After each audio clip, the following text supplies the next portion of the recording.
Today, before we ask God for everything, we must first thank Him for everything. When you cut off someone from your life, they will never tell people the full story.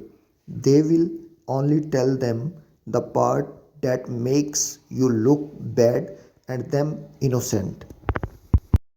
Don't sacrifice your peace trying to point out someone's true colors. Lack of character always reveals itself in the end. To be kind is more important than to be right. Many times, what people need is not a brilliant mind that speaks, but a special heart that listens.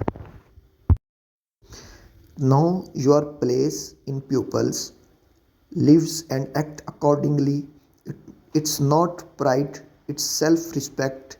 Two things you don't fight for true love and true friends, they come naturally.